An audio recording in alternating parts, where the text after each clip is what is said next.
Welcome back. Continuing that conversation about the United States administration's assault on the academic institutions, particularly higher education. I'm now joined by the Deputy Minister in the Department of Education and Training, Buti Manamela. Welcome, Minister, Deputy Minister.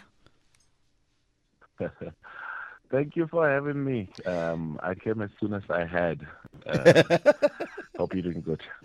Thanks indeed for creating time. Also, from the University of Stellenbosch, Professor Tulio de Oliviera. I hope I pronounced that properly, Prof. Welcome to Power Talk. Thank you for having me, and good day to your viewers, to your listeners, and to the Deputy Minister. Thank you. DM, to start with you. Morning, Prof. Yeah, to start with you, DM, how much of these funding cuts have affected South Africa's universities? Do we know that? Yeah. Look, firstly, I think let's talk about what's going on. So universities get funding from government, direct grants from higher education and training, and also from institutions such as the National Research Fund, and then also from international donors and partners, which is what we're going to talk about. So USAID, for instance, European Union, and various other global universities. And then from the private sector, and some universities are obviously more fortunate to get more funding from the private sector than any other. Yeah. And then finally from tuition fees and so on. So the U.S., I think, as we may know, have frozen some foreign aid, and even to their own institutions such as Harvard. And this has somewhat affected South African universities. We made a calculation of about 4.7 billion rand. Is under threat. Some of the projects, yes, may be reaching their conclusion. For instance, universities such as Potchefstroom, Stellenbosch, and so on. Some of the projects were, being wrapped up. But others, for instance, Wits, and I think 9 also other universities are affected by this. Wits, for instance, may lose or have a shortfall of about 700 million over the next 2 to 3 years. And this will affect research, projects such as HIV, TB. Prof will tell you about how through these collaborations, for instance, and our work with the World Health Organization, we were able to, improve our scientific research during the COVID-19 pandemic and, produce vaccines. This was through collaboration and so on. So essentially, I think to answer your question, we are looking at about a shortfall of close to 4.7 billion rand that will affect more than 1,000 staff members, 35,000 patients, for instance, who are being taken care of, through these interventions, research, and also our reputations in terms of science, at a global level. So that's the extent of the problem as we speak now. How this funding is really going to affect us. But we've been, not folding our hands. Treasury, together with our ministry and the presidency, have been engaging with universities to try, firstly, to see if we cannot reprioritize. Some of the universities have already started reprioritizing. And secondly, we're working on intensifying our partnerships, especially with BRICS and African universities. That has been going quite well. We're looking at improving, our new generation of academic program, which is the NGAP, which is specifically targeting Black and women scholars, because this will also affect that. If funding is withdrawn on research, it also means it diminishes our capacity to be able to not only produce new knowledge, but also to produce scholars. And more scholars means we can be able to produce more scholars. So we're consolidating resources within government to try and cover that shortfall. But it also means we'll have to have hard discussions. Most of our student funding, for instance, goes to undergrad, and rightly so, but and I think you'd recall in 2016-17, when government had to facing pressure from students and South Africa as a whole, we had to reprioritize. Took about 2 billion rand that was intended for postgraduate funding and for research, to fund what was then referred to as 0% increase. And so we'll have to relook at all of those things and channel resources towards that. And an intensified campaign for the private sector to come to the party. I mean, we are not meeting our target of 1.5% research and development spending. And half of that is mainly lying on the shoulders of government. So that's the extent of the problem and what we're thinking we're dealing with it. As a response. But DM, let me ask, because the assault is from the reports that we are getting, we were just interacting in the first 30 minutes of this hour with a professor from Washington, D.C., who writes and has been monitoring this situation that side. And the Trump administration is targeting as well foreign academics and researchers in the U.S., but also students. There are some visa terminations, restrictions, and it seems as well, particularly those students that are politically active. In the case of Harvard, the Trump administration demanded a list of students that engaged in protest in solidarity with Palestine and all of that. And I wanted to ask about two things, and maybe we start with the first one related to the South African student community in the U.S. Do we know how big it is and in what way it's being affected? And are there, interventions in case of them having to come back into the country to be reintegrated to continue their studies?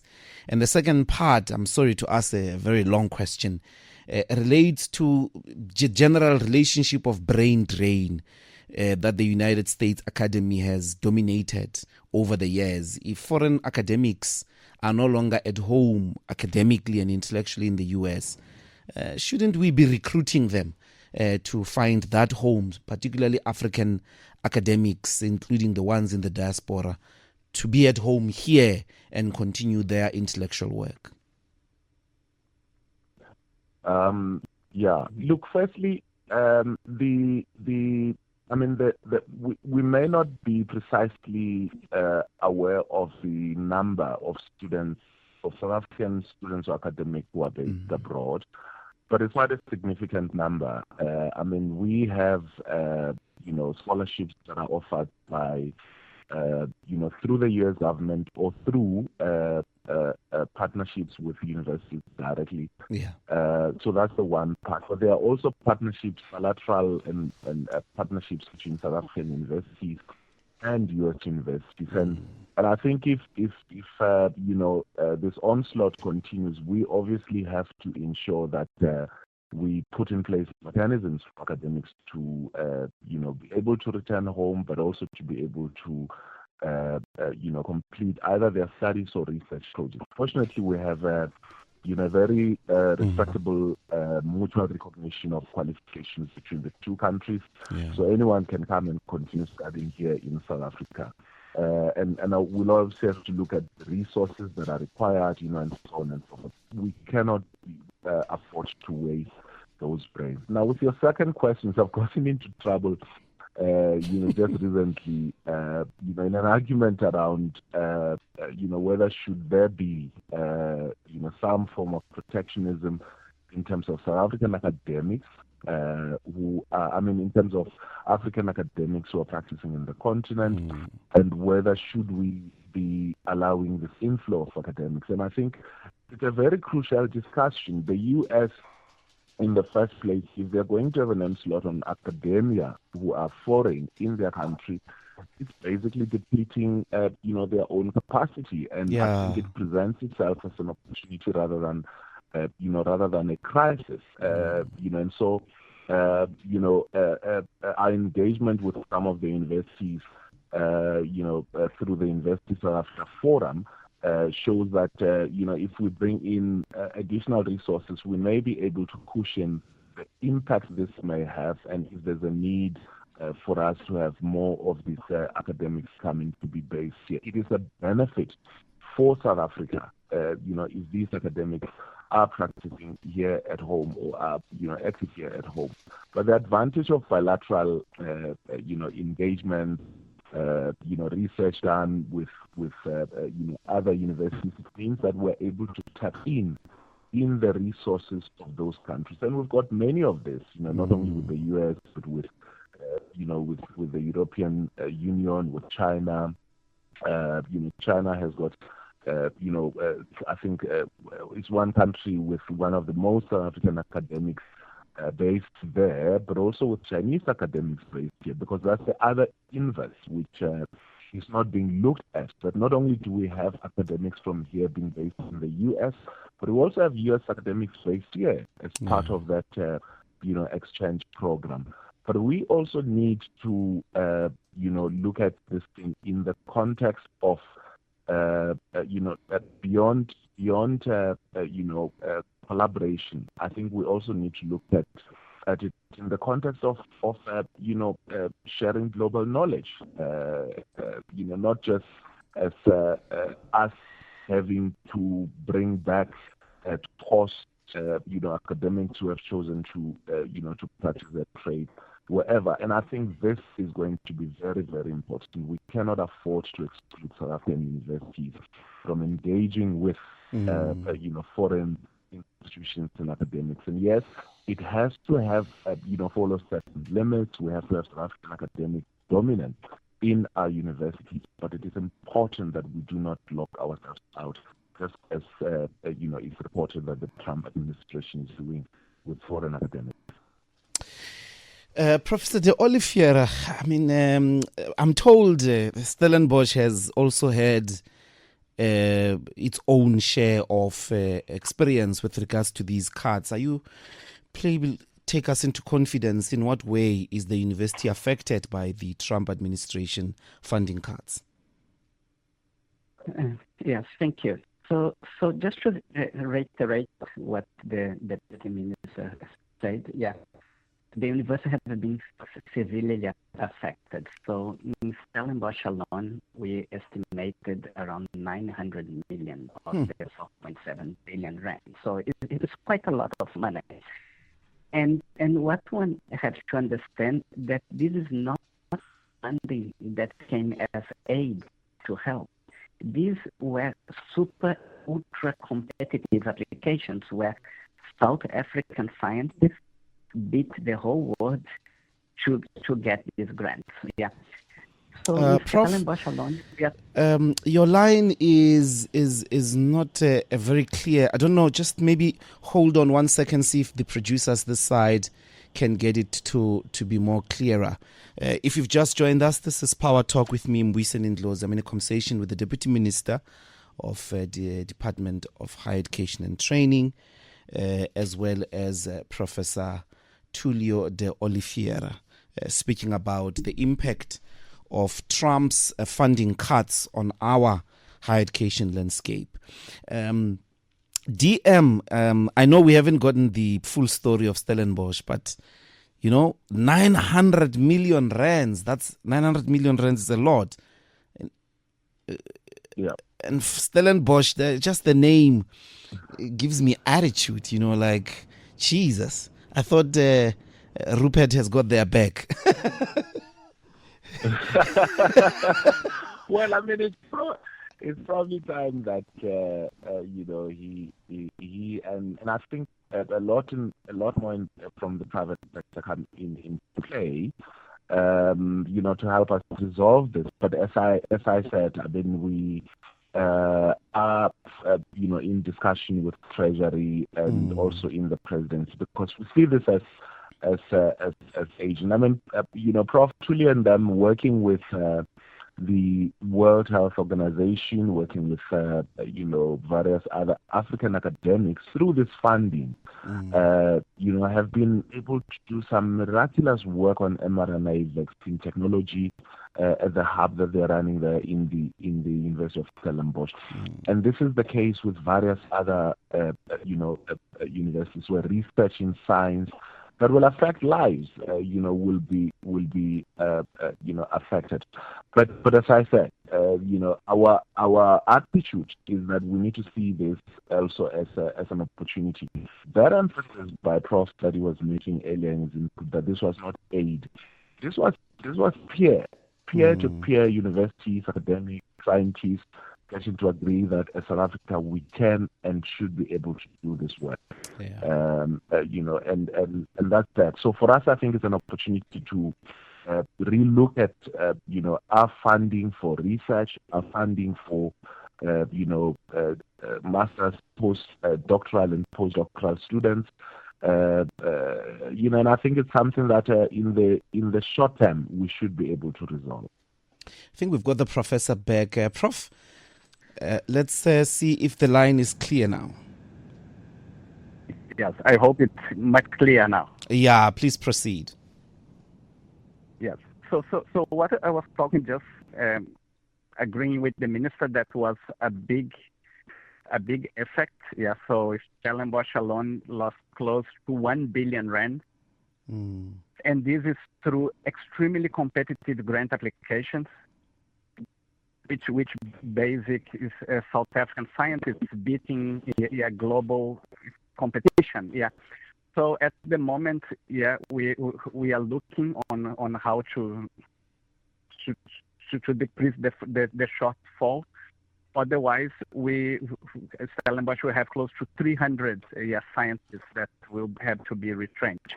And the very sad part of that is a lot of young scientists. Yeah, it's a lot of young scientists that may lose the chance to advance the scientific career in a way that develops solutions for our problems. So one thing that we are trying to do is to engage with the government, with the treasurer, but also to engage with private individuals and foundations. And I think that's a time that South Africans should try to come together, as we came together in the pandemic when create the Solidarity Fund, in a way to see if we can come together between business, government, academics, because the infrastructure that exists in South Africa for advanced science and the number of very competitive scientists, it took decades to build, and we should not lose that.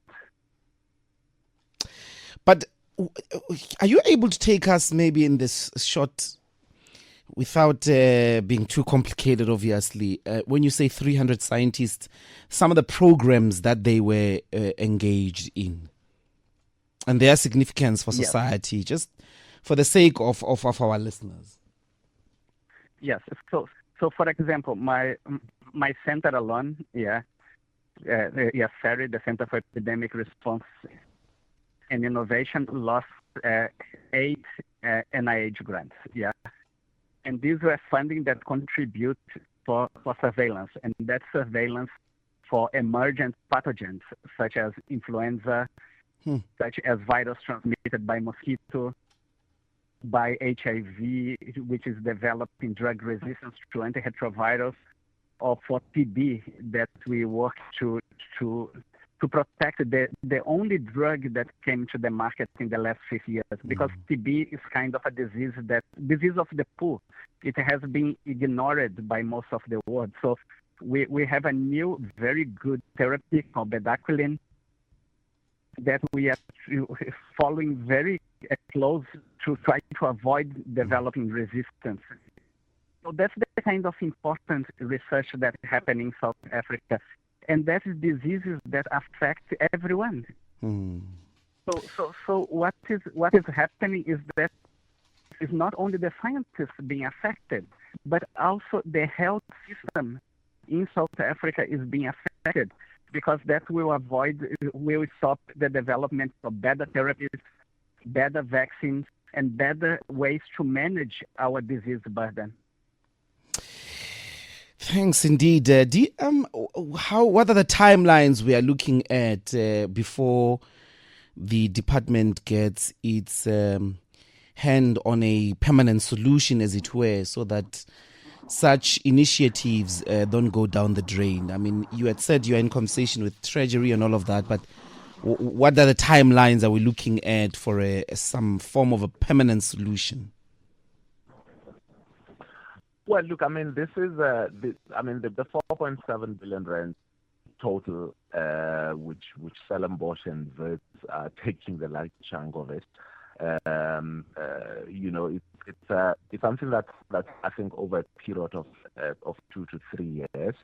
So we're looking at, I think, resolving some of the issues within the current financial year, so that we're able to save, especially the jobs, but also the actual research project themselves. So in the immediate, it's about resolving those that are under threat and which are crucial, and especially within the current financial year. And then there should be a long-term, discussion on how do we fund a shared or co-invest, with universities, with business, co-invest into a national research agenda in the long term. Because I think it's important that not, people, when we think about sovereignty, we think about the border, the economy, and all of that. Research is an important and powerful tool. It means jobs and industries. It means, as Professor Tulio said, it means healthcare, it means energy. It also means water solutions. It means we should be able, through our own knowledge of the challenges that we face, find our own solutions. And that's what basically is, really under threat. Yeah. That's Buti Manamela, Deputy Minister in the Department of Higher Education and Training. Thanks deeply, DM, for creating time to speak to us here on Power Talk. Thank you for having me. It is good to talk to you under different conditions. I know. Professor Tulio, Oliviera as well. I wish you the best, Prof, and thanks very much for joining us here on Power Talk. Yeah, thank you very much for inviting me. Thank you. And my last word to say is that we are really working close with the government to really try to advance science. Yeah, and we are lucky to have that in South Africa. And the great would be if also the private sector could join hands to really make a difference. Yeah. Thank you. Agreed. 100% agreed, Professor Tulio de Oliviera. The central reason for why we were truly colonized and conquered, and possibly we remain as a people, as a continent, in a position of permanent dependency, which invites a different continuation of colonial capture. At the center of that was the fact that our technologies of resistance, our knowledge systems, could not resist. Europe had better innovations, it had better research institutions, and they could therefore dominate us. If we do not get that right, we will never see a day of true decolonization.